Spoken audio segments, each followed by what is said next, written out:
Historia de la filosofía, por Nicolás Abagnano, volumen 2, 37, parte cuarta, La filosofía del Renacimiento, capítulo 5, Renacimiento y Reforma, 368, Lutero. El retorno a las fuentes cristianas, como medio de renovación de la conciencia religiosa, halla el defensor más decidido en Martín Lutero. 10 de noviembre de 1483 a 18 de febrero de 1546. La exigencia que Erasmo había planteado, pero que quería mantener confinada en el mundo de los doctos, la hizo valer Lutero como instrumento de una revolución religiosa que debía separar a la Europa germánica de la Iglesia católica. Volviendo directamente al Evangelio, Lutero impugna el valor de toda la tradición eclesiástica y niega la obra y la fundación de la Iglesia. En su doctrina y en los resultados históricos que de ella derivan, aparece evidente el valor revolucionario de aquel retorno a los principios que el Renacimiento había intentado realizar en todas las manifestaciones de la vida. En el dominio religioso, este principio llevaba a negar el valor de la tradición, y por tanto de la Iglesia, que durante siglos había acumulado el patrimonio de las verdades fundamentales del catolicismo. El retorno a los principios significaba aquí el retorno a la enseñanza fundamental de Cristo, a la palabra del Evangelio, y por tanto el repudio de todo lo que la tradición eclesiástica había añadido a esta palabra. En su escrito contra Enrique VIII de Inglaterra, 1522, Lutero contrapone el Evangelio a la tradición eclesiástica.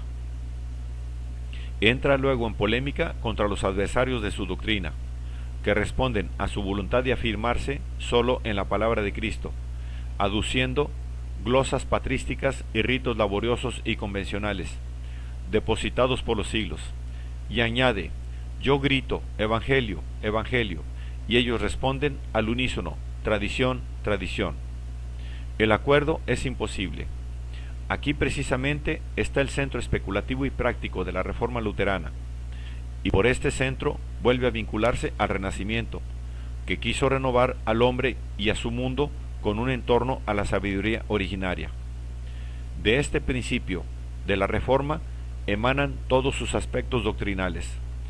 Precisamente del intento repetido angustiosamente de alcanzar, más allá de las incrustaciones seculares, el significado originario del mensaje evangélico, se encendió en el ánimo de Lutero la chispa de aquella verdad que debía ser el primer enunciado de la Reforma: la justificación por medio de la fe.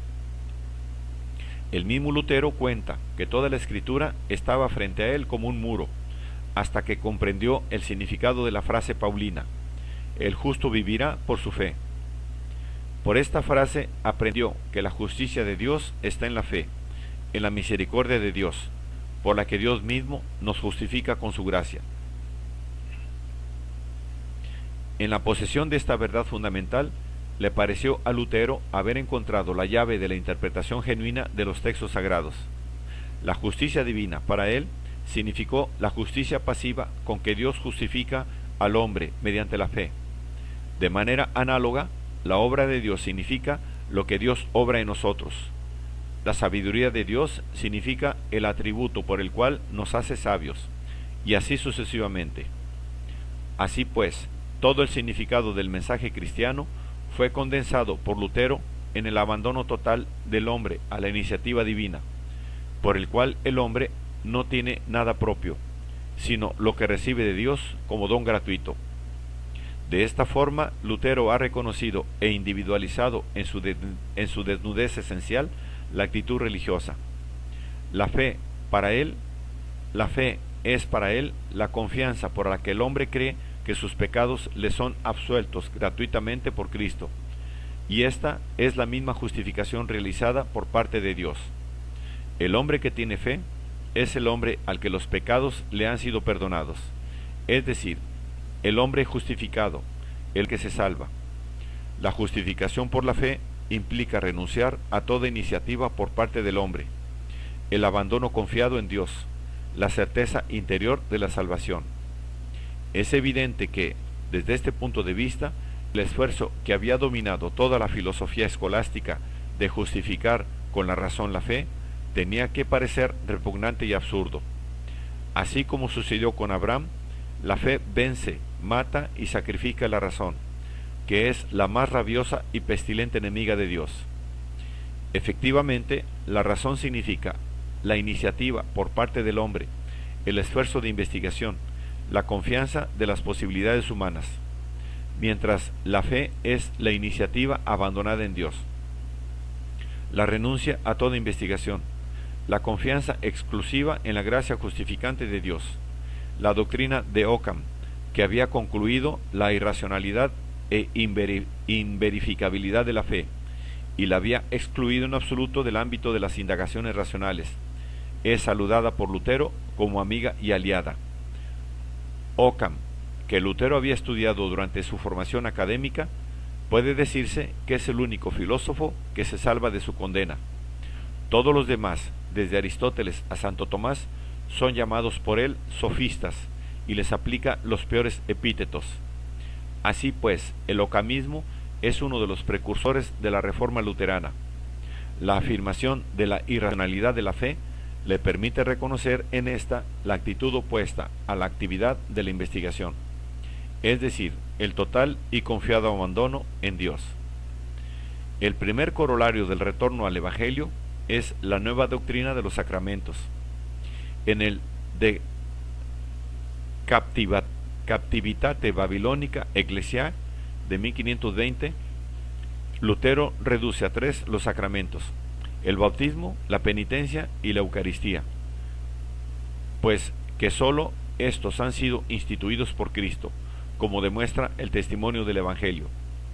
Pero quiere volver a este testimonio incluso en el concepto mismo de los sacramentos, que en vez de distinguirse uno de otro, son 3 símbolos de un único sacramento.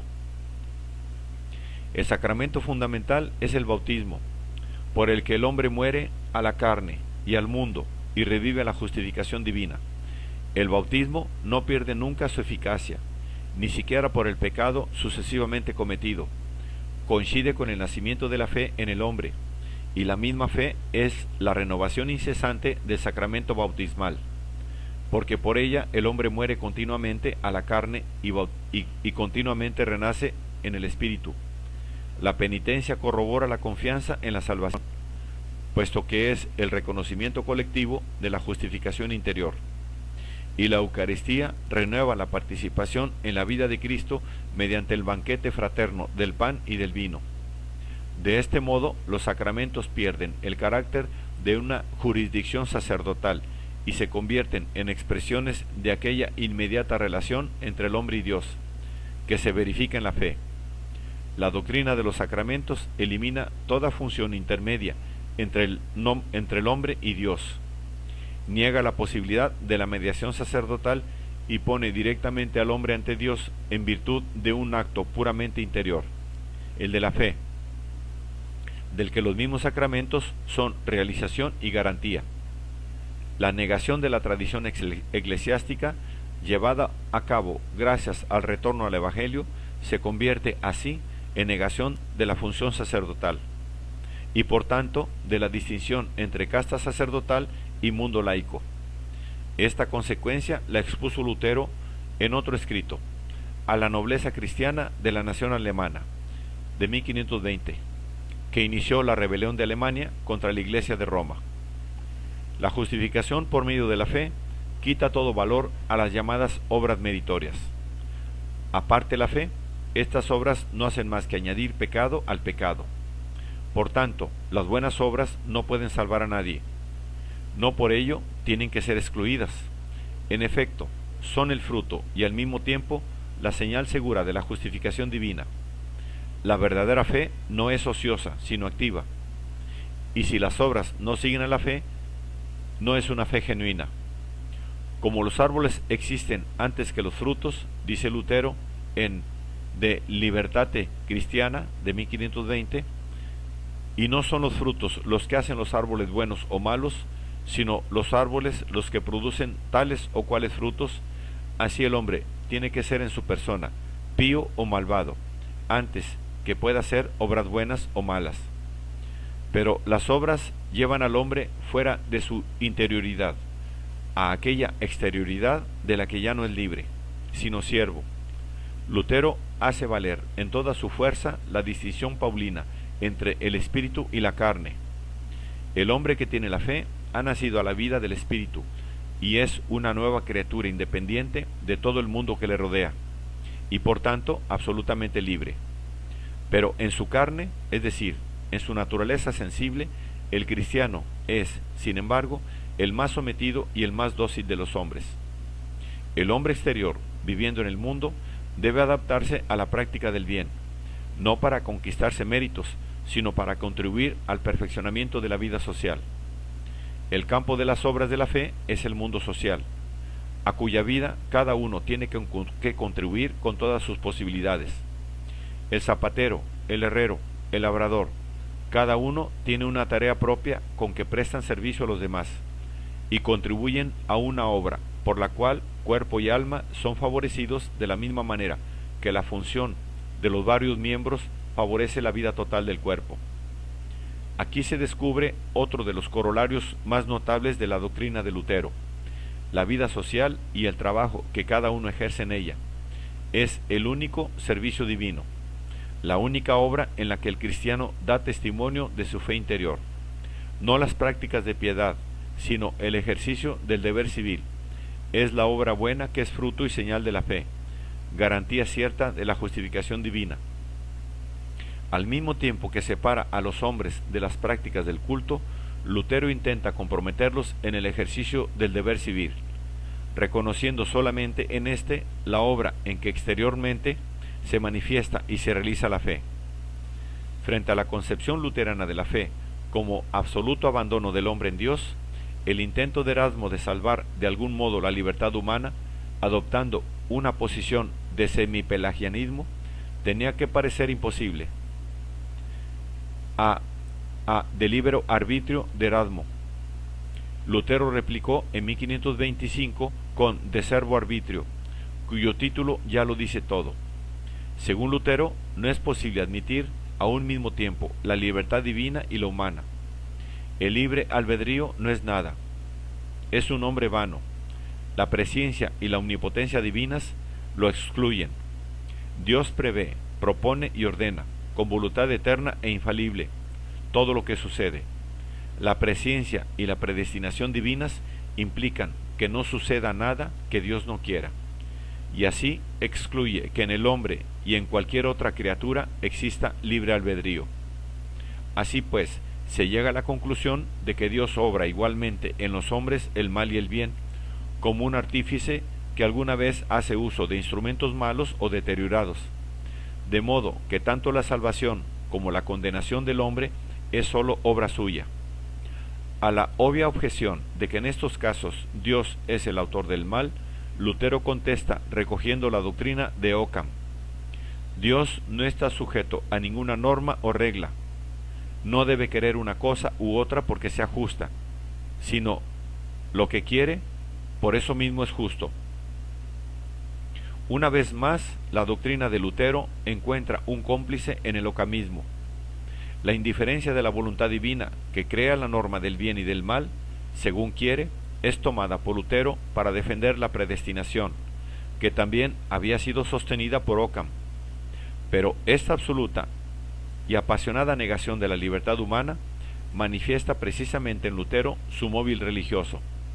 La doctrina de la predestinación en él no es una doctrina filosófica, y es que las viejas tesis occamistas tienen en él otra significación. Lutero intenta defender y realizar cumplidamente la actitud religiosa de la fe, el abandono total del hombre en Dios.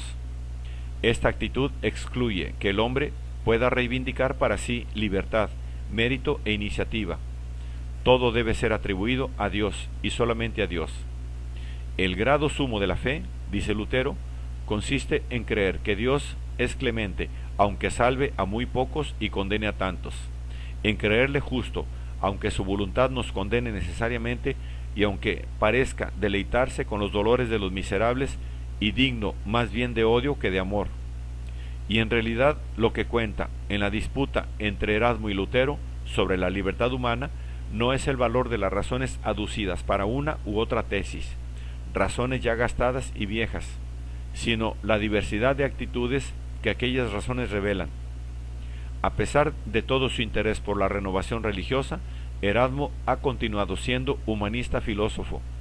En Lutero, por el contrario, el retorno al Evangelio ha determinado una actitud de religiosidad absoluta e intransigente, para la que la única libertad humana no puede ser más que la servidumbre a Dios, y la única iniciativa, como el único mérito, la renuncia a toda iniciativa y todo mérito. Esta actitud constituye la originalidad de la doctrina y de la obra de Lutero. Indudablemente, todos los elementos de dicha doctrina son medievales y no presentan ninguna originalidad, aparte quizá la de los sacramentos, pero la originalidad estriba en haber hecho valer el retorno al Evangelio como instrumento de una palingenesia religiosa y en haber hecho de tal retorno una fuerza de destrucción y de renovación.